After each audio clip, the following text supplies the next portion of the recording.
কেউ একজন একটা কথা বলেছিল যে ঢিল যদি কেউ ছোড়ো অবশ্যই সাবধানে থাকবে, কেননা ক্লাস 11 কিন্তু অনেক এখন উড়াউড়ি করছে।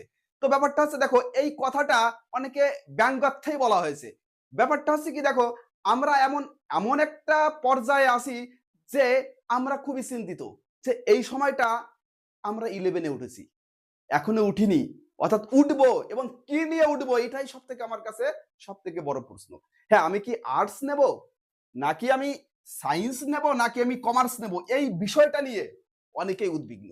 দেখা যাচ্ছে কি অনেকের পরীক্ষা ভালো হয়েছে, তারপরেও সে চিন্তিত আছে, দাদা আমি সায়েন্স নেব নাকি আর্টস নেব। অনেকের পরীক্ষা খারাপ হয়েছে, সেও তো অবশ্যই চিন্তিত আছো যে আমি আর্টস নেব না সায়েন্স নেব। দেখো আমি তোমাকে একটা কথা বলি, তোমার পরীক্ষা ভালো হোক বা খারাপ হোক, এর উপরে ডিপেন্ড করে সায়েন্স বা আর্টস নেওয়া যায় না, বা এটা সম্ভব না। এটা একমাত্র একজনই তোমার ডিসিশন নিতে পারে, বা একজনই তোমাকে এই কথাটা বলতে পারে। সে কে? সে হচ্ছে তুমি।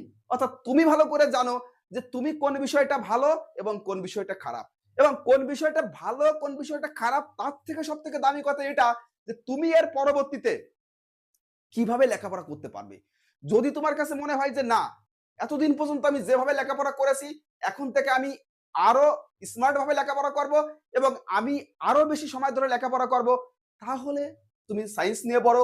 এবং তোমার কাছে যদি মনে হয় যে না, আমি সায়েন্স নিয়ে পড়বো না, কিন্তু অন্য বিষয় নিয়ে পড়ে আমি আমার সময় দিয়ে আমি একটা ভালো জায়গায় পৌঁছাবো, তাও তুমি পারো। চলো আমি তোমাদের একটু দেখিয়ে দিই কোন বিষয় নিয়ে পড়লে তুমি কোন দিকে সহজে যেতে পারবে।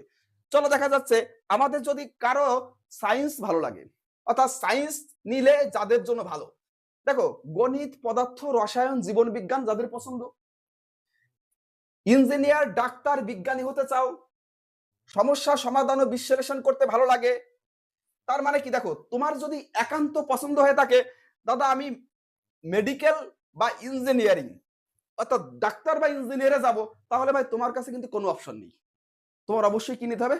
সায়েন্স নিতে হবে। তাহলে তুমি মানসিকভাবে অবশ্যই সেইভাবে প্রস্তুতি নিয়ে নাও যে তোমার যদি ইঞ্জিনিয়ারিং, মেডিকেল, আইটি, রিসার্চ বা এমডিএ এর একটাও যদি তোমার মনের ভিতরে থেকে থাকে, তাহলে তোমার জন্য এই ভিডিওটাই পর্যন্ত। তোমার জন্য আর কোনো অপশন নেই, তোমাকে অবশ্যই সায়েন্স নিয়ে পড়তে হবে। এবং হ্যাঁ, একটা জিনিস তুমি দেখতে পারো কোন কোন সাবজেক্ট তোমার দরকার। দেখো তুমি যদি ইঞ্জিনিয়ার নিয়ে পড়ো, অর্থাৎ তোমার যদি ইঞ্জিনিয়ার ভালো লাগে, তাহলে তোমাকে অবশ্যই ফিজিক্স, অবশ্যই কেমিস্ট্রি এবং অবশ্যই ম্যাথ, অর্থাৎ সহজ কথায় পিসিএম তোমাকে অবশ্যই রাখতে হবে। তোমার যদি মেডিকেলে ভালো লাগে, তুমি যদি একজন ডাক্তার হতে চাও, তাহলে তোমাকে অবশ্যই পিসিবি, ফিজিক্স, কেমিস্ট্রি, বায়োলজি নিতে হবে। দেখো অবশ্যই তোমার বায়োলজি থাকতে হবে, ফিজিক্স কেমিস্ট্রি থাকবেই। তার মানে হচ্ছে কি, ফিজিক্স কেমিস্ট্রি তোমাকে ছেড়ে যাবে না। বুঝতে পারলে?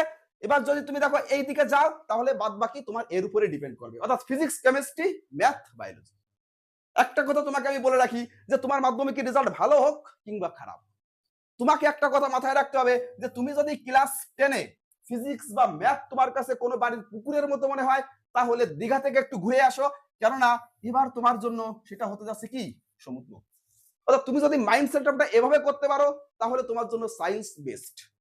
এবং তুমি যদি এই সমস্ত বিষয় অর্থাৎ সমস্যা সমাধান ভালো লাগে, বিশ্লেষণ করতে ভালো লাগে, তাহলে তো তুমি সায়েন্সেরই যোগ্য।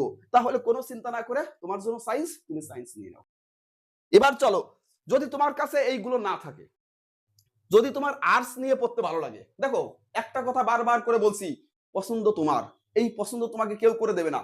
কেউ যদি জোর করে তোমাকে কোনো সাবজেক্ট চাপিয়ে দেয়, কোনো বিভাগ চাপিয়ে দেয়, তাকে তুমি কি বুঝাও যে আমার এই সাবজেক্টটা ভালো লাগে না, আমার এই সাবজেক্ট ভালো লাগে। কেননা পড়তে কিন্তু তোমাকেই হবে। বাবার কথা, মার কথা, দাদার কথা, জামাইবাবুর কথা, এদের কথা শুনে তোমার যে বিষয় ভালো লাগে না, সেই বিষয় যদি তোমার উপরে চাপিয়ে দেয়, এটা কিন্তু তোমার কাছে একসময় কি হবে, বোঝা মনে হবে। একটাই কথা বলবো, যে রাস্তায় তুমি হাঁটো, তোমার বেস্ট দিয়ে হাঁটার চেষ্টা করো, সাফল্য অবশ্যই আসবে।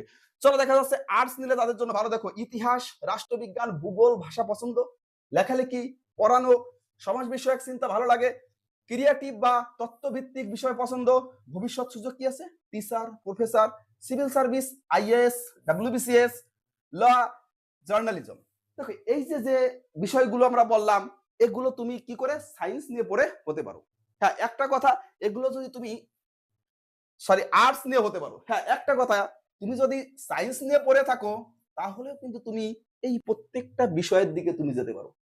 কিন্তু তুমি ইচ্ছা তোমার আর্টস নিয়ে পড়া, কিন্তু তুমি বড় হয়ে হবে ডাক্তার বা ইঞ্জিনিয়ার, এটা কিন্তু তোমার দ্বারা সম্ভব না। তো এভাবেই এখন সঠিক ডিসিশনটা নিয়ে নাও। চলো, তোমার যদি কমার্স ভালো লাগে, দেখো তাহলে তোমার কি অ্যাকাউন্টস, বিজনেস, ইকোনমিক্স, হিসাব নিকাশ, বিজনেস আইডিয়া। বর্তমান মানুষ কি চায়? স্টার্ট আপ করতে চায়, নিজেকে প্রতিষ্ঠিত করতে চায় নিজের মতো করে, উন্মুক্ত ভাবে। তো তোমার যদি উন্মুক্ত ভাবে নিজেকে প্রতিষ্ঠিত করতে হয়, তাহলে তোমাকে কি করতে হবে? কমার্স নিতে হবে। দেখো, ব্যাংক, সিএ, এমবিএ করতে চাও, ভবিষ্যৎ সুযোগ কি আছে? সিএ হতে পারো, সব থেকে মোস্ট ডিমান্ডেড কমার্সের সাবজেক্ট থেকে। তারপরে কি আছে? BCom, MCom, MBA, banking job, business, startup. তাহলে দেখো, তুমি সায়েন্স, আর্টস এবং কমার্স তিনটেই তো দেখলে। এখন যে সময়, অর্থাৎ যারা সায়েন্স নিয়ে পড়বে, মার্চ মাস থেকেই মোটামুটি তাদের টিউশন শুরু হয়ে যাবে। তারপরে তোমাদের একটা কথা বলবো, যে তোমার মনের ভিতরে যদি কোনো দোটানা থেকে থাকে, তাহলে দেখো এখনো তো তুমি ভর্তি হচ্ছ না। তোমার ভর্তি হতে, রেজাল্ট দিতে এখনো 2 মাস থেকে 2.5 মাস সময় তোমার কাছে। তুমি আর্টস এর কিছু বই পড়ো, এবং যেখানে সায়েন্স পড়ানো শুরু করবে সেখানে কয়েকদিন পড়তে যাও, নিজেকে যাচাই করো, নিজেকে বারবার দেখো। যদি তোমার ভালো লাগে অবশ্যই সেক্ষেত্রে তুমি সায়েন্স নাও। আর যদি মনে হয় যে না, এভাবে সায়েন্স আমার দ্বারা সম্ভব না, তাহলে দেখো অন্য লাইন থেকেও ভালো কিছু করা যায়। আবেগে বসে, বা বন্ধু সায়েন্স নিয়েছে বিধায় আমাকে সায়েন্স নিতে হবে, বা নিজের বাবা মার মুখ উজ্জ্বল করার জন্য, শুধুমাত্র মুখ উজ্জ্বল করার জন্য যে না পাড়ায় বলে বেড়াবে যে আমার ছেলে সায়েন্স নিয়ে পড়ে, ভাই বাস্তব কথা বলি, সেজন্য সায়েন্স নেওয়ার কোনো প্রয়োজন নেই। সায়েন্স নিতে হলে বাড়ির পাশে, অর্থাৎ পুকুর আর সমুদ্রের সাথে নিজেকে তুলনা করতে হবে, নিজেকে একটা নির্দিষ্ট সময় দিতে হবে, তারপরে নিজেকে সেইভাবে চিন্তা ভাবনা করতে হবে। তো যে কথাটা আমি প্রধানত বলতে চাচ্ছি তোমাকে, যে তোমার আগে স্বপ্নটা দেখো, যে তুমি কোন দিকে যেতে চাও, তারপরে স্বপ্নের রাস্তাটা সেইভাবে তৈরি করো। আমার ইচ্ছা ডাক্তার হওয়ার, কিন্তু আমি সেইভাবে লেখাপড়া করছি না। আমার ইচ্ছা ইঞ্জিনিয়ার হওয়ার, সেইভাবে আমি টাইম দিতে পারছি না। সায়েন্স নিয়ে তারপরে কিন্তু সেই আর্টসের সাবজেক্টগুলোতে অনেকের ব্যাক হতে হয়। অর্থাৎ আমাদের রেলের পরীক্ষা দিতে হয়, পুলিশের পরীক্ষা দিতে হয়, বা আমাদের ব্যাংকের পরীক্ষা দিতে হয়। তাহলে সেইটা যদি আমি প্রথম থেকে ডিসিশনটা ভালো করে নিতে পারি, যে কি ডিসিশন, যে তুমি যদি তোমার টার্গেট ঠিক থাকে, তাহলে অবশ্যই সেটা ঠিক। সেই টার্গেটে যেন কেউ বাধা না হয়ে দাঁড়ায়। কিন্তু আমি যদি পড়লাম সায়েন্স নিয়ে, কিন্তু আমি বাড়ি বসে বই পড়লাম না, পরবর্তীতে কিন্তু তোমার এই সায়েন্স পড়ার কোনো মূল্য তোমার কাছে থাকবে না।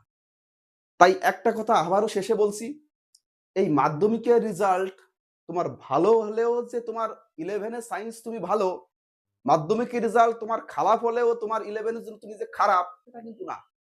সম্পূর্ণ ডিপেন্ড করবে তোমার উপরে, যে তুমি এর পরে কিভাবে যাবে।